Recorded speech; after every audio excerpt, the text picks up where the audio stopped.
I'm going to introduce to you. Meet nyo naman si Tonic Digital Bank. Ayan, violet kasi siya, kulay ube siya, kaya ako nakakulay ube today. This is licensed by the Bangko Sentral ng Pilipinas at insured ng PDIC at lahat ng banking needs mo ay nasa mobile app mo na. Wait, ano bang meron dito sa Tonic Digital Bank? Siguro sasabihin niyo sa akin, ano naman yung ini-introduce mo, Ma'am Crisel? Okay, number 1, high interest savings. With Tonic Digital Bank, mas mabilis lumago yung pera mo kapag meron kang savings sa kanila kasi 6% ang interest ng pera mo per annum or per year. Yes, meron silang cards. Ang ganda ng kulay. Ube nga, di ba? Lavender. After downloading the app na Tonic Digital Bank, mag-register ka na and automatic meron ka ng virtual debit card.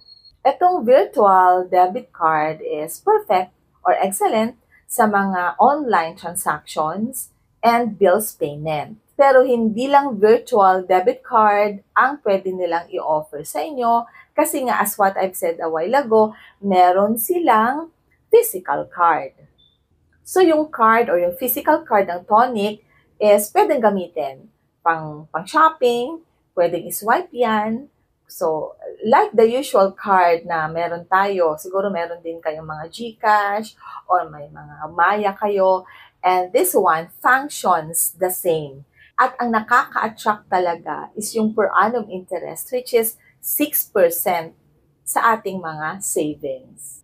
And eto na, ang isa sa mga pinaka-exciting at alam kong gustong-gusto nyo kasi kailangan natin to. The Tonic Cash Loans. Yes, meron silang ino-offer na cash loans. Kaya nga, kung need mo ng quick cash, walang problema. They offer cash loans, no collateral, no paperwork.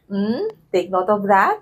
And approval is as fast as few hours only.